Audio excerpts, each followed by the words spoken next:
The city was alive with the hum of activity as evening approached.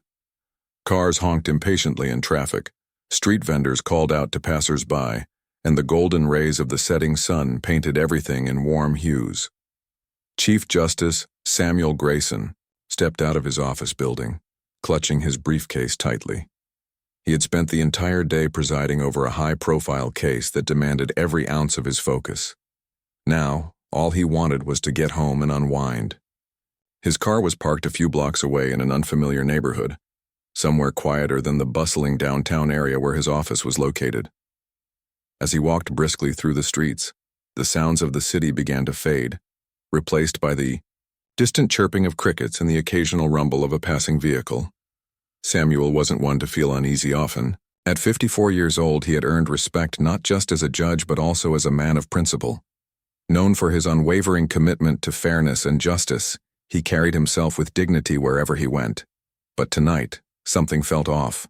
The dimly lit street seemed unusually deserted, and shadows loomed large around him. Still, Samuel dismissed the feeling, chalking it up to exhaustion from the long day. He adjusted his tie, took a deep breath, and continued walking toward his car. Little did he know, this seemingly ordinary walk would soon spiral into an ordeal that would shake him, and the nation, to its core. As Samuel turned onto a quieter street lined with parked cars, two figures emerged from the darkness. They were police officers, their uniforms visible even in the low light. One held a flashlight, which he shone directly into Samuel's face without warning. "Sir, can we see some ID?" the officer barked, his tone sharp and accusatory. Startled, Samuel froze for a moment before reaching into his pocket to retrieve his wallet. "I'm Chief Justice Samuel Grayson," he said calmly, handing over his identification card along with his driver's license. The other officer snatched the cards from his hand, examining them briefly before exchanging skeptical glances with his partner. "This could be fake," one of them muttered under his breath, loud enough for Samuel to hear. His heart sank. How could they doubt his identity? Wasn't being the Chief Justice proof enough?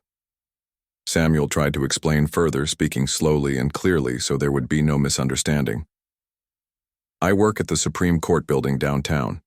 You can verify my credentials if you need to." Instead of easing the tension, his words only seemed to irritate the officers further. Their expressions hardened, and the atmosphere grew colder. "We'll decide what's real and what's not," one snapped, stepping closer until he was inches away from Samuel's face.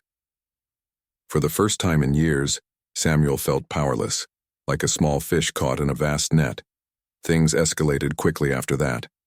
Despite showing multiple forms of identification, including a government-issued badge, the officers refused to believe him. Their demeanor shifted from suspicion to hostility, laced with thinly veiled racism. "You think just because you've got a fancy title you're above the law?" one sneered, his voice dripping with contempt. Samuel couldn't believe what he was hearing. Never in his life had he encountered such blatant prejudice, especially not from individuals sworn to uphold justice. Yet here he was, standing on a dark street corner, being treated like a criminal simply because of the color of his skin. Every attempt to reason with them fell flat. They weren't listening anymore. Before Samuel could process what was happening, one of the officers grabbed his arm roughly and twisted it behind his back. The sudden movement caused pain to shoot through his shoulder, but he bit back a cry, unwilling to give them the satisfaction of seeing him break. Cold metal clicked against his wrists as handcuffs were secured tightly around them. "This is ridiculous," Samuel protested, his voice trembling slightly despite his best efforts to remain composed. "You're making a huge mistake." But his protests went unanswered. The officers ignored him completely, dragging him toward their patrol car as if he were nothing more than a common thief. The ride to the police station was a blur of confusion and disbelief. Samuel sat silently in the back seat, staring out the window at the world passing by. His mind raced with questions. How could this happen? What would his family think when they heard about this? Would anyone even believe him? The weight of the situation pressed down on him like a heavy blanket, suffocating and unrelenting. When they arrived at the precinct, he was led inside and placed in a holding cell without so much as an explanation. The room smelled of sweat and desperation, filled with people whose eyes reflected fear and anger. For the first time in his life, Samuel truly understood what it meant to feel trapped. Hours passed in agonizing silence. Samuel tried repeatedly to speak to someone, anyone, who might listen. He requested access to a phone, insisting that he needed to contact his colleagues or legal representatives.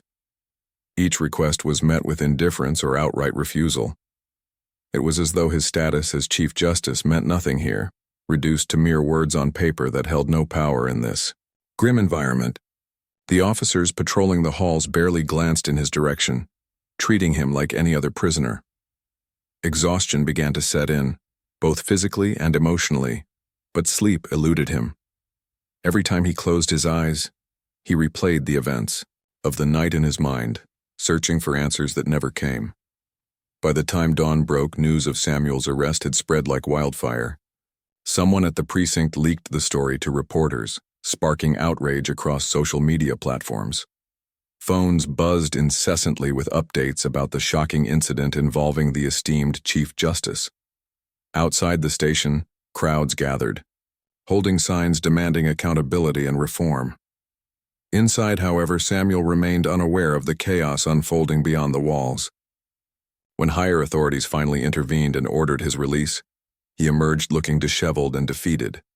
Cameras flashed relentlessly as journalists shouted questions at him, vying for a soundbite. Blinking against the harsh lights, Samuel struggled to find the right words. All he could manage was a quiet apology, for what exactly he wasn't sure. Perhaps for causing such a commotion, or maybe for trusting a system that had failed him so profoundly. Whatever the reason, the damage was done and there was no turning back now. Though free, Samuel carried the weight of the experience with him everywhere he went. Friends and colleagues offered support, urging him to take action against those responsible. Yet, beneath their encouragement lay a deeper truth. The scars left by that night ran far deeper than anyone could see. For Samuel, forgiveness wasn't just about seeking justice. It was about grappling with the realization that even the most powerful among us are not immune to the biases and prejudices embedded within society. And as days turned into weeks, he found himself questioning whether true reconciliation was possible, or if humanity's flaws were too deeply ingrained to ever fully overcome. When Samuel finally stepped out of the police station, the world outside felt surreal. The bright morning sunlight stung his eyes after hours spent in the dimly lit holding cell. Reporters surrounded him, their cameras clicking incessantly, their voices overlapping as they shouted questions about his arrest. Some asked how he felt being treated like a criminal, while others demanded to know what actions he planned to take against the officers involved. Samuel stood there, blinking rapidly, trying to process the whirlwind of attention. His suit was wrinkled, his tie askew, and his usually composed demeanor replaced by visible exhaustion. He raised a hand weakly, signaling for silence, but the noise only grew louder. For a moment he considered walking away without saying anything, but something inside urged him to speak. "I apologize if my presence here has caused any inconvenience," Samuel began, his voice trembling slightly. "I am deeply sorry for whatever misunderstanding led to this situation." The words felt hollow even as they left his lips. Apologizing wasn't what he wanted to do. He hadn't done anything wrong, but it seemed like the safest option at that moment. He knew the media would twist his statement however they saw fit, and the last thing he needed was more controversy. Still, apologizing made him feel uneasy, as though he were admitting guilt where none existed. As reporters scribbled notes and snapped photos, Samuel couldn't help but wonder whether his apology would make any difference. Would it quell public outrage, or would it simply fuel further criticism? Back home, Samuel tried to find solace in familiar surroundings, but peace eluded him. His wife, Margaret, greeted him with tears in her eyes, hugging him tightly, as though afraid he might disappear again. Their teenage daughter, Emily, looked on silently, her expression a mixture of confusion and anger. Samuel sank into his favorite armchair, staring blankly at the wall as Margaret brought him a cup of tea. She sat beside him, holding his hand, but no words passed between them. What could she say? Nothing would erase the humiliation he had endured or the fear that still lingered in his heart. That night, sleep refused to come. Samuel lay awake, replaying every detail of the arrest over and over again. Why had those officers targeted him? Was it truly because of his race, or was there some other motive at play?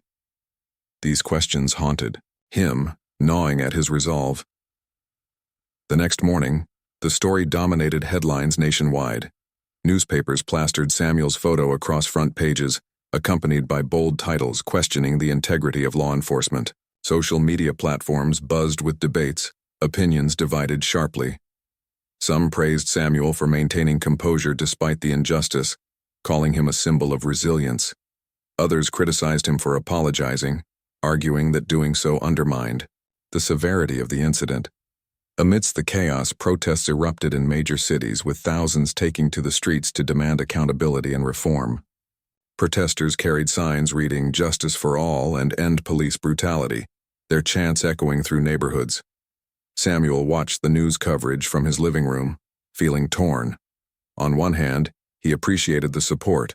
On the other, he worried that the movement might overshadow the real issues at stake. As days turned into weeks, the pressure mounted. Calls for an investigation into the officers' conduct grew louder, and political leaders weighed in, urging transparency. Samuel received countless messages from friends, colleagues, and strangers alike, all expressing solidarity. Yet, not everyone was sympathetic. A few critics accused him of exaggerating the incident, suggesting that his status as Chief Justice gave him undue influence. One particularly scathing article claimed that Samuel was using the ordeal to gain publicity, which left him fuming. How dare anyone dismiss his experience as mere theatrics? It took every ounce of self-control to resist, lashing out publicly. Instead, he channeled his frustration into action, deciding to address the matter head-on. Samuel agreed to participate in a televised interview, hoping to set the record straight. Sitting under the bright studio lights, he recounted the events of that fateful night in painstaking detail. He described the officers' aggression, their refusal to acknowledge his identity, and the humiliating treatment he endured. His voice cracked at times, betraying the emotional toll the experience had taken. When the interviewer asked why he had apologized during the press conference, Samuel hesitated. "I thought it was necessary to de-escalate the situation," he admitted. "But looking back, I realized that apologizing may have been a mistake. It gave the impression that I accepted responsibility for something I didn't cause." The admission resonated with viewers, many of whom commended him for his honesty. In the weeks following the interview, public sentiment shifted noticeably. People began focusing less on Samuel's apology and more on the systemic issues his case highlighted. Activists organized town hall meetings to discuss racial profiling and police misconduct, inviting experts to share insights and propose solutions. Lawmakers introduced bills aimed at increasing accountability within law enforcement agencies. While these developments offered hope, Samuel remained cautious. Change wouldn't happen overnight, and he feared that once the initial wave of outrage subsided, people would forget about the deeper problems plaguing society. To keep the conversation alive, he decided to use his platform to advocate for meaningful reform. Samuel started visiting community centers, schools, and churches, speaking openly about his experience and encouraging dialogue. He shared stories of others who had faced similar injustices, amplifying their voices and ensuring they weren't ignored. At each event, he emphasized the importance of empathy and understanding, urging people to look beyond stereotypes and biases. His efforts earned both praise and backlash. Supporters hailed him as a champion of justice, while detractors accused him of playing politics. Through it all, Samuel stayed focused on his mission, determined to make a difference no matter the cost. Despite his outward determination, Samuel struggled privately. Nightmares plagued his sleep, forcing him to relive the arrest repeatedly. During the day, he found himself constantly looking over his shoulder, paranoid that someone might recognize him and judge him harshly. Simple tasks like grocery shopping became daunting challenges, as he dreaded running into acquaintances who might bring up the incident. Even interactions with colleagues felt strained, as though they viewed him differently now, as a victim, rather than a peer. Margaret noticed the change in him and encouraged him to seek counseling, but Samuel resisted. Admitting weakness, especially after everything he'd been through, felt impossible. One evening, as Samuel sat alone in his study, he picked up a pen and began writing. Pouring his thoughts onto paper helped him process the emotions swirling inside. He wrote about the fear, the anger, the shame, and the hope. He reflected on the lessons he'd learned, not just about racism and inequality, but also about resilience and forgiveness. Writing became therapeutic, allowing him to confront his pain without judgment. Over time, he compiled his reflections into a manuscript, intending to publish it as a memoir. If nothing else, he hoped his story would inspire others to stand up against injustice and fight for a better future. Meanwhile, the investigation into the officer's conduct dragged on, bogged down by bureaucratic red tape. Samuel followed the proceedings closely, attending hearings whenever possible. Each session revealed new details about the officer's behavior, including evidence of prior complaints against them for discriminatory practices. Though satisfying to some extent, the revelations only deepened Samuel's frustration. How many others had suffered at their hands without recourse? How many cases had gone unreported, buried under layers of indifference? These questions weighed heavily on him, reinforcing his belief that true justice required systemic change, not just individual accountability. By the end of the year, the case reached its conclusion. Both officers were suspended pending further review, and disciplinary actions were recommended. While the outcome provided some closure, Samuel couldn't shake the feeling that it wasn't enough. Punishing two individuals wouldn't dismantle the structures that allowed such abuses to occur in the first place. Real progress would require sustained effort, collective action, and unwavering commitment. As he looked ahead to the new year, Samuel resolved to continue fighting, not just for himself but for everyone who deserved fairness and dignity. The road ahead would be long and difficult, but he was ready to face it, one step at a time. Months had passed since the night that changed Samuel Grayson's life forever, but the scars remained fresh. The public outrage had simmered down somewhat, replaced by quieter conversations about systemic racism and police accountability. Yet, for Samuel, the pain lingered like an open wound. Every time he saw a police car or heard the distant wail of a siren, his chest tightened involuntarily. Memories of the handcuffs digging into his wrists, the cold stares of the officers, and the suffocating feeling of helplessness came rushing back. He tried to distract himself with work, immersing himself in court cases and legal briefs, but even the sanctuary of his courtroom failed to provide solace. There were moments when he caught sight of his reflection in the polished mahogany walls and barely recognized the man staring back at him, tired, haunted, and burdened by a weight he couldn't escape. Margaret noticed the changes in her husband more than anyone else.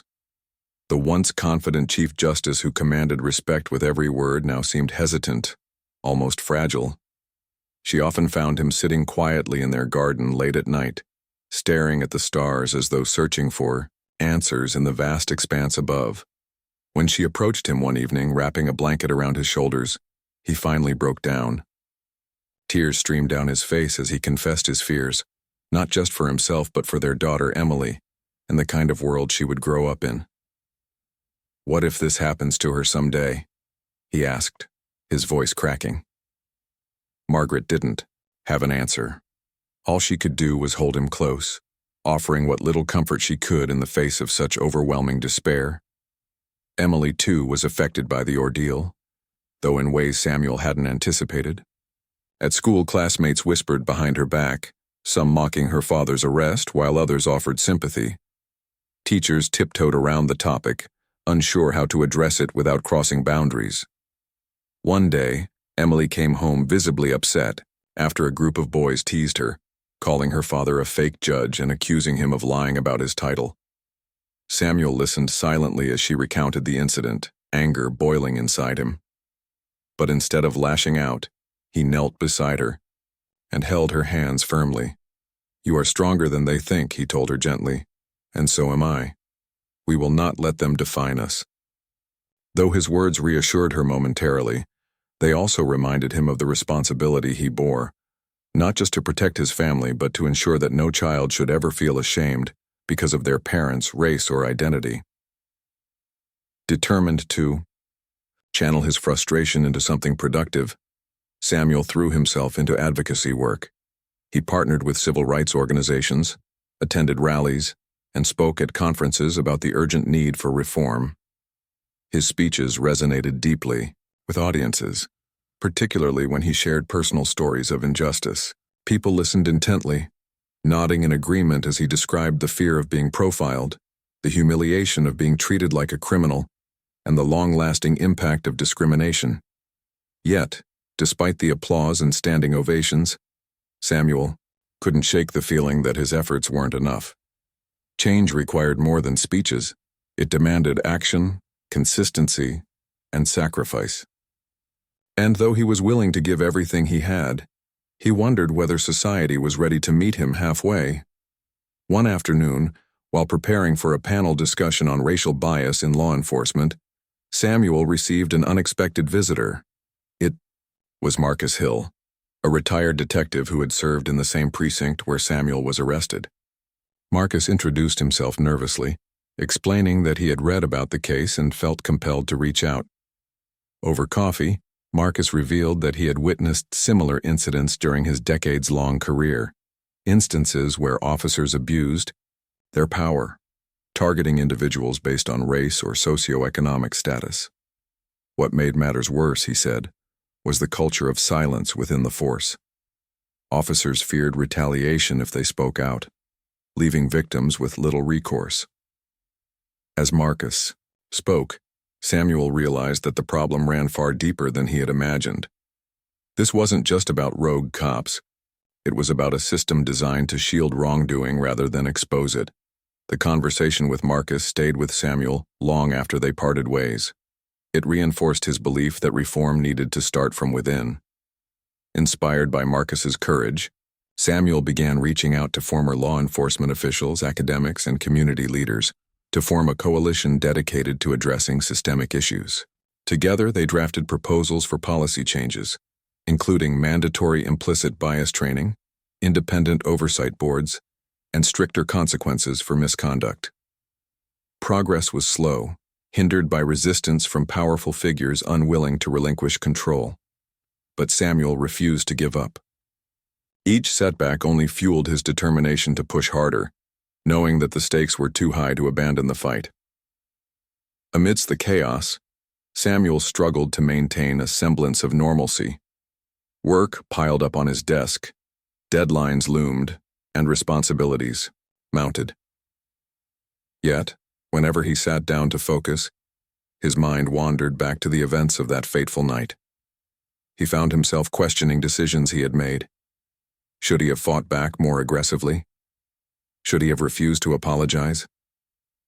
These doubts gnawed at him, creating a constant undercurrent of anxiety. Even simple pleasures like reading a book or taking a walk felt tainted by the lingering shadow of trauma.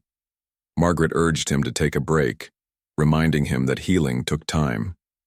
But Samuel couldn't afford to pause, not when so much depended on his continued efforts. As the months wore on, Samuel's memoir gained traction, drawing attention from readers across the country. Letters poured in from strangers sharing their own experiences of injustice, thanking him for giving voice to their struggles. Some wrote heartfelt notes of gratitude, while others expressed anger at the state of the world. Reading these letters became both a source of inspiration and heartbreak for Samuel. On one hand, he felt honored to be part of a larger movement for change. On the other, he was overwhelmed by the sheer magnitude of suffering that existed beneath the surface. It reminded him that his story was just one among millions, and that true progress would require amplifying countless voices beyond his own. Despite the challenges, there were moments of hope. Young activists reached out to collaborate, eager to learn from his experiences. Community members organized fundraisers and awareness campaigns, proving that grassroots movements could spark meaningful change. Even within the judicial system, some colleagues began advocating for reforms, inspired by Samuel's courage. Slowly but surely, cracks appeared in the walls of complacency that had long protected entrenched systems of oppression. While the road ahead remained uncertain, Samuel allowed himself to believe that change was possible, even if it came one small step at a time. Yet no matter how much progress was made, Samuel couldn't ignore the toll it took on his mental health. Sleepless nights became routine, punctuated by vivid nightmares that left him gasping for air. During the day, fatigue clouded his judgment, making it difficult to concentrate. Margaret pleaded with him to seek professional help, but Samuel resisted, convinced that therapy was a luxury he couldn't afford. "I don't have time to fall apart," he argued, though deep down he knew she was right. Eventually, Margaret intervened, scheduling an appointment with a counselor without telling him. When the day arrived, Samuel reluctantly agreed to go, partly out of guilt for ignoring her concerns and partly out of desperation to find relief. The counseling sessions proved transformative, though not immediately. At first, Samuel struggled to open up, guarded by years of conditioning to suppress vulnerability. But over time, he began to unpack the layers of trauma, confronting emotions he had buried for far too long. Through guided exercises and honest conversations, he learned to reframe his perspective, not as a victim, but as a survivor. The process was painful, forcing him to relive the darkest moments of his life, but it also brought clarity. For the first time, Samuel understood that forgiveness wasn't about excusing the actions of others. It was about freeing himself from the chains of bitterness and resentment. It was a lesson he carried with him into every aspect of his life, from his advocacy work to his relationships with loved ones. By the end of the year, Samuel stood on the precipice of a new chapter.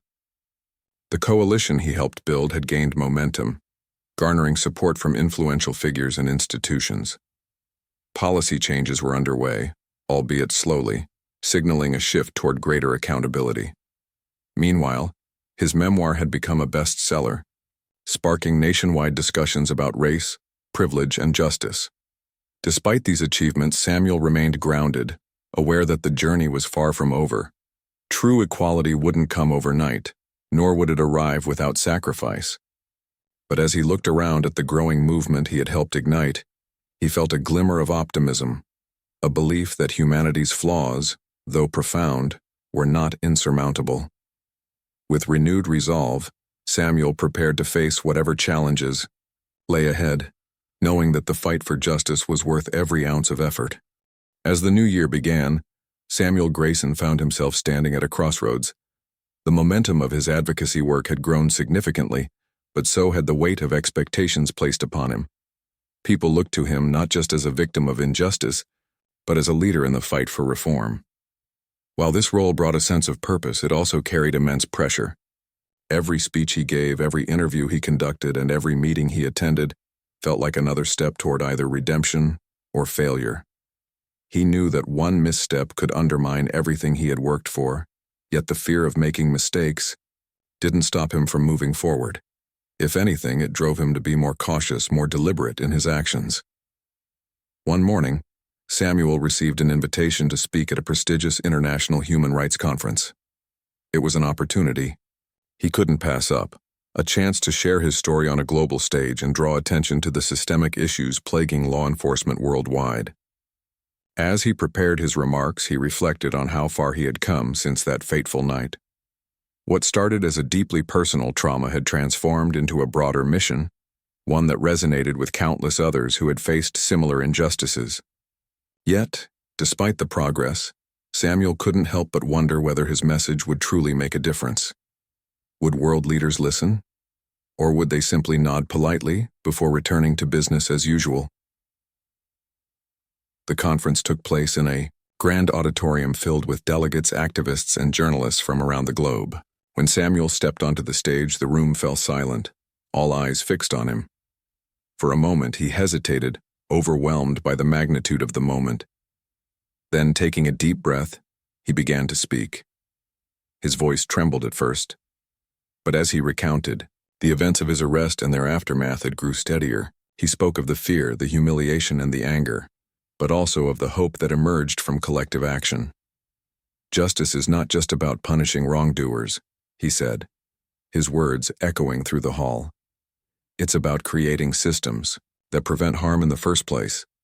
It's about ensuring that no one feels powerless because of their race, gender, or background." The audience erupted into applause, many rising to their feet in admiration. For the first time in months, Samuel felt a flicker of pride, not for himself but for the movement he represented. Back home, the response to his speech was overwhelming. News outlets hailed him as a beacon of resilience and leadership, while social media buzzed with praise from supporters around the world.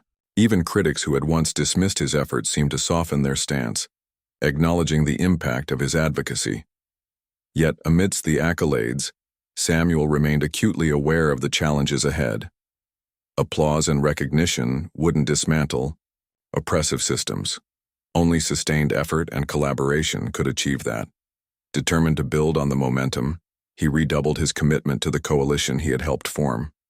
Together, they launched initiatives aimed at educating communities about their rights, training officers to recognize implicit bias, and advocating for legislative changes at both local and national levels. Despite these strides, resistance remained fierce. Powerful figures within law enforcement and government pushed back against proposed reforms, arguing that they would undermine authority and create chaos. Some even accused Samuel of being anti-police, twisting his message to fit their narrative. These attacks stung, but Samuel refused to engage in divisive rhetoric. Instead, he focused on building bridges, reaching out to skeptics and opponents in an effort to find common ground. It wasn't easy. Many conversations ended in frustration, but he believed that dialogue was essential for meaningful change.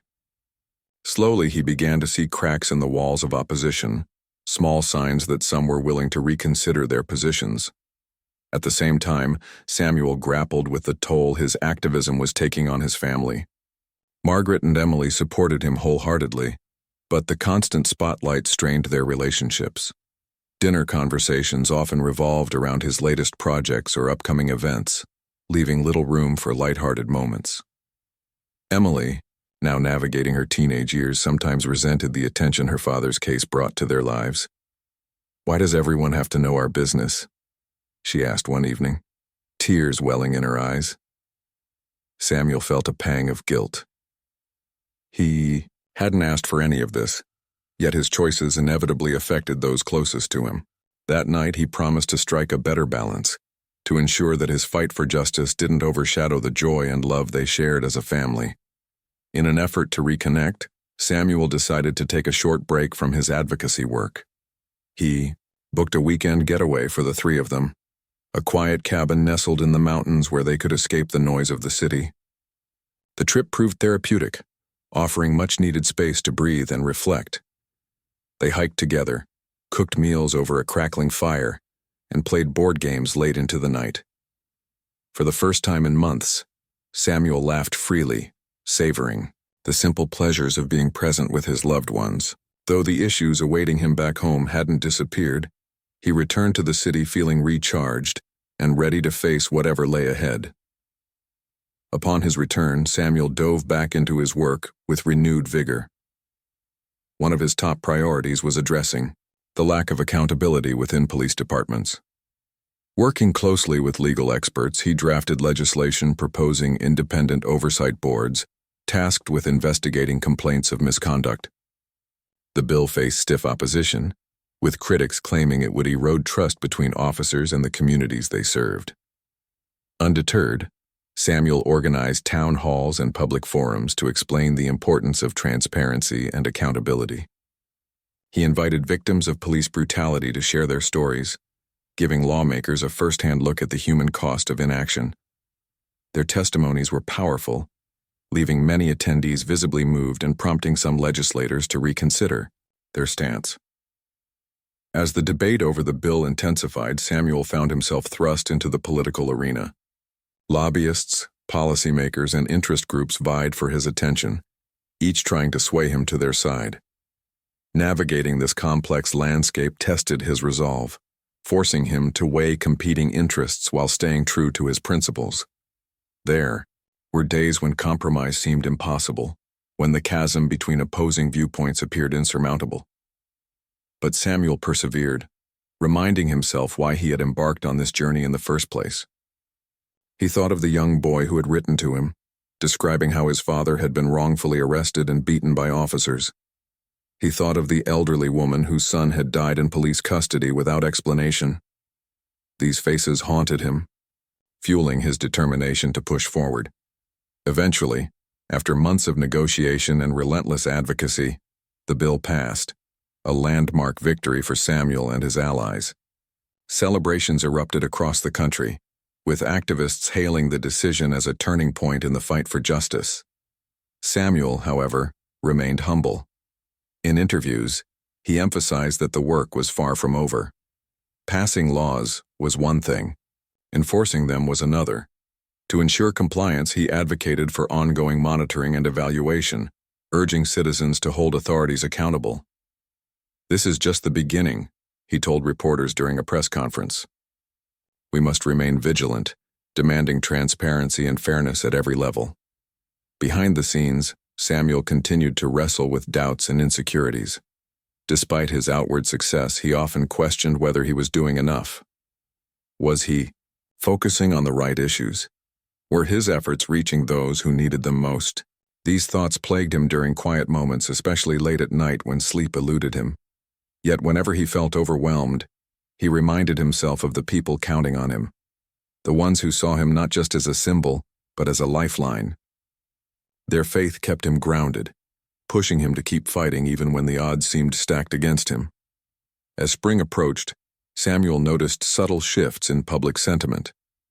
Conversations about racial bias and police reform had become part of the national discourse, no longer confined to activist circles or marginalized communities.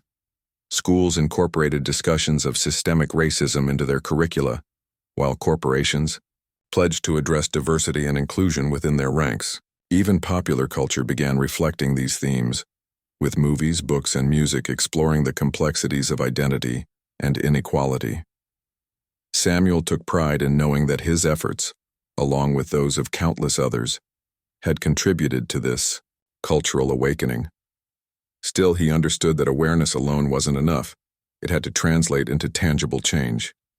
To that end, Samuel expanded his focus beyond law enforcement, tackling broader societal issues like education, housing, and healthcare disparities. He partnered with organizations working to close the achievement gap in schools, improve access to affordable housing, and provide quality medical care to underserved populations. By addressing these interconnected problems, he hoped to create a foundation for lasting equity. The work was daunting, requiring patience and persistence, but Samuel embraced the challenge with unwavering dedication. Each small victory, no matter how insignificant it seemed, reinforced his belief that progress was possible. By the end of the year, Samuel stood on the balcony of his home, watching the city lights twinkle in the distance. So much had changed since that dark night months earlier, yet so much remained the same. Racism, by the time summer arrived, Samuel Grayson had become a household name. His face appeared on magazine covers, his speeches were quoted in classrooms, and his memoir was required reading in universities across the country. Yet, despite the widespread recognition, Samuel remained deeply aware of the fragility of progress. Systems built over centuries couldn't be dismantled overnight, no matter how much effort or goodwill existed. Every victory felt like pulling weeds from a garden. While satisfying in the moment, it didn't guarantee they wouldn't grow back stronger unless the roots were addressed. This realization weighed heavily on him, shaping his approach to advocacy as he navigated the complexities of systemic change. One of the most significant challenges Samuel faced was bridging the gap between policy reform and real-world implementation. Laws could be written and passed, but without proper enforcement and accountability, they risked becoming empty gestures. To address this, Samuel collaborated with grassroots organizations to monitor compliance and report violations. They established hotlines for citizens to voice concerns anonymously, ensuring that power dynamics didn't silence marginalized voices. At first, skepticism ran high. People doubted whether their complaints would lead to action, but over time, success stories began emerging. Officers accused of misconduct were investigated promptly, and corrective measures were taken swiftly. These small victories gave Samuel hope, proving that persistence paid off. However, not everyone welcomed these changes. Resistance came not only from within law enforcement, but also from segments of society resistant to confronting uncomfortable truths about privilege and inequality. Some argued that focusing on race diverted attention from more important issues, while others dismissed efforts toward reform as unnecessary pandering. Online forums buzzed with vitriol, accusing Samuel of dividing communities rather than uniting them. Trolls flooded social media platforms with hateful comments, targeting not just him but his family as well. Emily bore the brunt of this backlash at school, where classmates mocked her for having a controversial father.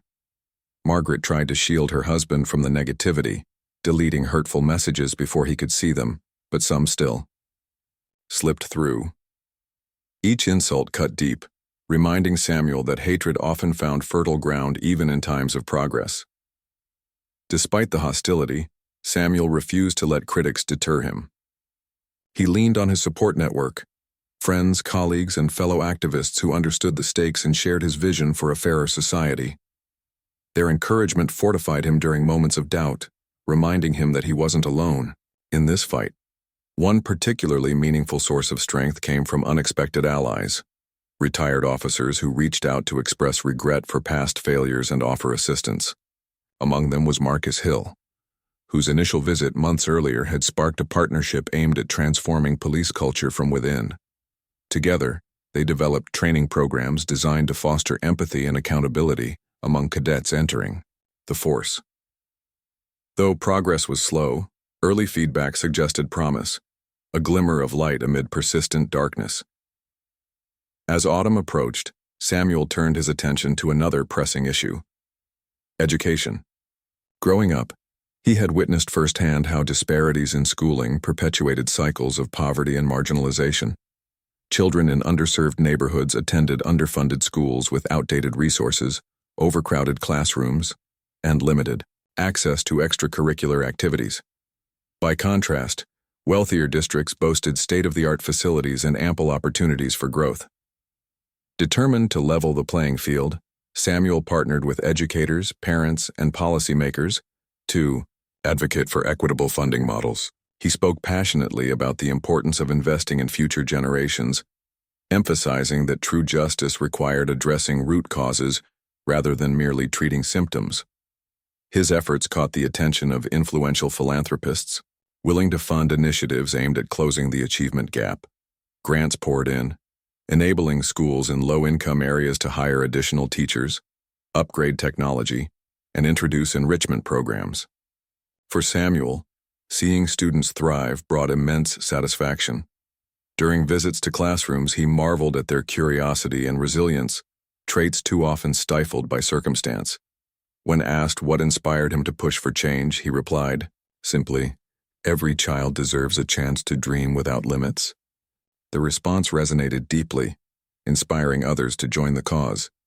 Yet, even as strides were made in education, Samuel recognized that housing and healthcare remained critical battlegrounds.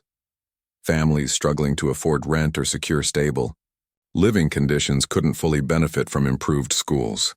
Similarly, individuals lacking access to affordable medical care faced barriers that undermined overall well-being. Addressing these interconnected problems required a holistic approach, one that considered the full spectrum of human needs. With this in mind, Samuel expanded his coalition to include experts in urban planning, public health, and economic development. Their collaborative efforts led to innovative solutions, such as mixed-income housing projects and mobile clinics serving remote communities. The work was grueling, demanding long hours and constant travel. Samuel's schedule left little room for rest, let alone reflection. Yet whenever exhaustion threatened to overwhelm him, he reminded himself of why he started: to ensure that no one endured the kind of dehumanizing treatment he had experienced. This conviction kept him going, even when the path seemed impossibly steep. Margaret often worried about his health, urging him to take breaks, but Samuel insisted there was no time to pause. "If I stop now," he told her once, "who will pick up where I leave off?" Still, the emotional toll lingered. Nights spent staring at the ceiling became routine, his mind racing with thoughts of unfinished tasks and unresolved conflicts. Counseling sessions helped, providing a safe space to process frustrations and fears. Through therapy, Samuel learned to reframe setbacks, not as failures but as stepping stones toward eventual success. He began journaling regularly, pouring his thoughts onto paper to release pent-up emotions. These practices offered solace, grounding him in moments of chaos. Meanwhile, Emily grew into a passionate advocate in her own right. Inspired by her father's courage, she joined student-led movements pushing for racial equity in schools. Her involvement brought father and daughter closer together, fostering mutual respect and understanding. Watching her speak confidently at rallies filled Samuel with pride, though it also stirred protective instincts. He knew the road ahead wouldn't be easy for her either, but he trusted her strength. "You're braver than you think," he told her one evening after a particularly powerful speech, "and I'll always be here to support you." As winter settled in, Samuel reflected on the year behind him. So much had been accomplished, yet so much remained undone. Racism and inequality persisted, stubbornly resisting eradication. But Samuel chose to focus on the positives, the lives touched, the minds changed, the seeds planted for future harvests. He believed that transformation happened incrementally. One conversation, one policy, one act of kindness at a time. And though the journey was far from over, he felt grateful for the opportunity to contribute. Looking ahead, Samuel envisioned a world where justice wasn't an aspiration, but a reality. A place where every individual could walk freely without fear of judgment based on appearance or background. Achieving this vision required collective effort, unwavering commitment, and boundless compassion. It meant challenging biases, amplifying silenced voices, and holding institutions accountable. It meant recognizing humanity in all its forms and striving to uplift those pushed to the margins. For Samuel, this mission transcended personal ambition. It embodied a moral imperative rooted in love and dignity. On New Year's Eve, surrounded by family and friends, Samuel raised a glass to toast the future. His voice wavered slightly as he spoke, overcome by emotion. "We've come a long way," he said, looking around the room. "But our work is far from finished. Let us continue to stand together, to fight for what's right, and to believe in the possibility of change." Cheers erupted, glasses clinked, and laughter filled the air. In that moment, amidst warmth and camaraderie, Samuel allowed himself to feel hopeful, not because the battle was won, but because he knew he wasn't fighting alone. As the new year unfolded, Samuel Grayson found himself reflecting on the journey he had undertaken. The path had been fraught with challenges, heartaches, and moments of doubt, but it had also brought unexpected triumphs and connections that gave him strength. Each step forward felt like planting a tree whose shade might not be enjoyed immediately, but would benefit generations to come. This perspective kept him grounded, reminding him that true change was rarely instantaneous. It required patience, resilience, and an unwavering belief in the power of collective action. Though the road ahead remained uncertain, Samuel embraced it with renewed purpose, knowing that every effort mattered. One of Samuel's most significant realizations during this time was the importance of storytelling in driving social transformation. People connected deeply with narratives. They saw themselves in stories of struggle and redemption, finding courage to confront their own battles. Recognizing this, Samuel began sharing his experiences more widely, traveling to schools, community centers, and prisons to speak directly with those affected by systemic injustice. His talks weren't just about policy reform, they were about fostering empathy and understanding. He encouraged listeners to reflect on their biases, challenge stereotypes, and imagine a world where fairness prevailed. These interactions often left him humbled, as individuals approached him afterward to share their own stories of pain and perseverance. In one particularly memorable visit to a juvenile detention center, Samuel met a young man named Jamal. Just 16 years old, Jamal had already endured more hardship than many face in a lifetime. Arrested for petty theft after stealing food to feed his siblings, he now faced the prospect of spending years behind bars.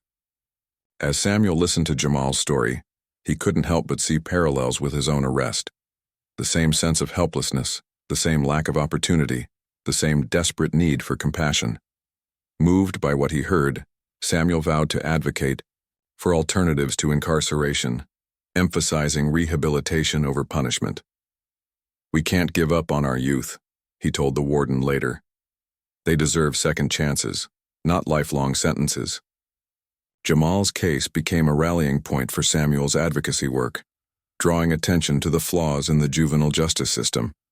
Working alongside legal experts and activists, he pushed for reforms aimed at reducing recidivism and providing support for reintegration into society.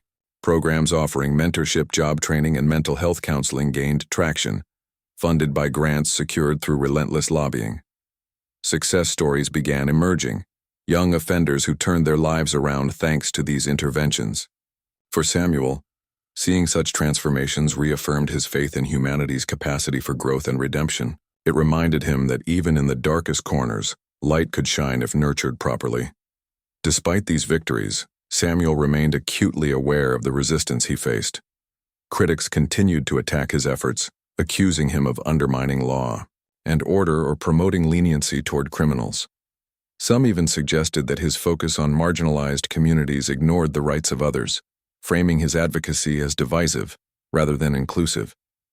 These accusations stung, especially when they came from colleagues within the judicial system. Yet instead of engaging in heated debates, Samuel chose to lead by example. He invited skeptics to join him on visits to affected communities, encouraging them to witness firsthand the realities he sought to address.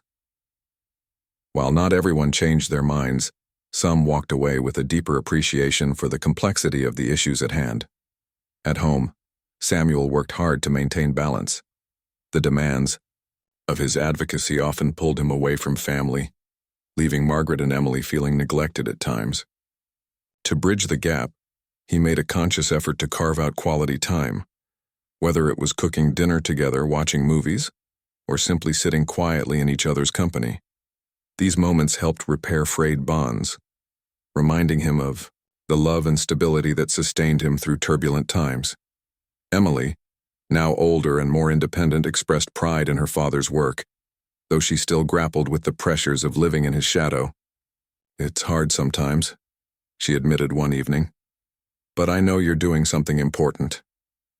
Her words touched Samuel deeply, reinforcing his resolve to create a better future for her and others like her.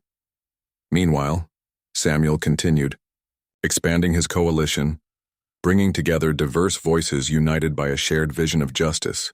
Activists, academics, artists, and entrepreneurs collaborated on innovative projects addressing inequality across sectors. One initiative focused on economic empowerment, providing microloans and business training to women and minorities seeking entrepreneurial opportunities. Another tackled environmental racism, advocating for cleaner neighborhoods and safer water supplies in marginalized areas. By tackling multiple fronts simultaneously, the coalition demonstrated the interconnectedness of social issues, proving that progress in one area often catalyzed change elsewhere. Public opinion shifted gradually, influenced by Samuel's persistent advocacy and the tangible results it produced. Conversations about race, privilege, and equity entered mainstream discourse, no longer confined to activist circles. Corporations began examining their practices, pledging to diversify leadership and eliminate discriminatory policies. Media outlets highlighted stories of resilience and innovation, showcasing individuals overcoming adversity despite systemic barriers. Even entertainment reflected evolving attitudes, with films and music exploring themes of identity and inclusion. Samuel took pride in knowing that his efforts, along with countless others, had contributed to this cultural awakening. Still, he understood that awareness alone wasn't enough. It had to translate into action. To ensure lasting impact, Samuel emphasized the importance of accountability. He called for regular audits of institutions implementing reforms, urging transparency and public reporting. Communities played a vital role in this process, serving as watchdogs and holding authorities responsible for delivering on promises. Grassroots movements flourished, empowering citizens to demand better governance and equitable treatment. Samuel celebrated these developments, recognizing that sustainable change stemmed from active participation rather than passive reliance on leaders. As spring approached, Samuel received an invitation to deliver a keynote address at a global summit on human rights. Standing before an international audience, he reflected on the lessons learned throughout his journey. True justice isn't achieved through grand gestures or lofty speeches, he said. It's built brick by brick through small acts of kindness, courage, and solidarity. It requires us to listen, to truly hear the voices of those we've ignored for too long.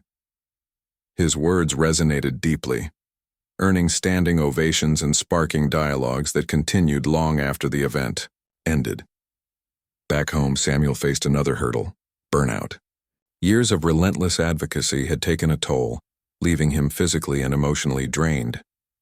Margaret noticed the signs: a decline in energy, irritability, and difficulty concentrating, and insisted he prioritize self-care.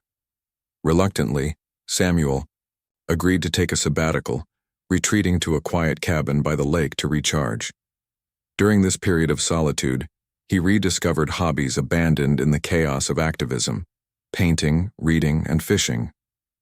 Nature provided a soothing backdrop, allowing him to reconnect with himself and reflect on his purpose. When he returned, he felt revitalized, ready to tackle whatever lay ahead. By the end of the year, Samuel stood on the balcony of his home, once again, gazing at the city skyline bathed in twilight hues. So much had changed since that fateful night years earlier: policies enacted, lives transformed, conversations ignited. Yet so much remained the same. Racism and inequality persisted, entrenched in systems resistant to dismantling. But Samuel refused to lose hope. He had seen what collective action could achieve, witnessed the resilience of individuals determined to rise above adversity. And though the road ahead was long and uncertain, he vowed to continue walking it, one step at a time, for as long as it took. Because ultimately the fight for justice wasn't just about him, it was about creating a better future for generations to come. Samuel's legacy extended beyond laws and policies. It lived in the hearts of those inspired by his courage. Young activists carried his torch, amplifying voices silenced for too long. Educators taught lessons rooted in empathy and equity. Artists created works celebrating diversity and challenging prejudice. Together they formed a tapestry of change, woven thread by thread through countless acts of bravery and determination. Samuel knew that no single person could solve the world's problems, but he believed fervently in the power of unity. As he looked toward the horizon, he allowed himself to dream. A dream of a world where justice wasn't an aspiration, but a reality. Where dignity and respect were afforded to all without exception. And with every breath, he committed himself to making that dream a little closer to truth.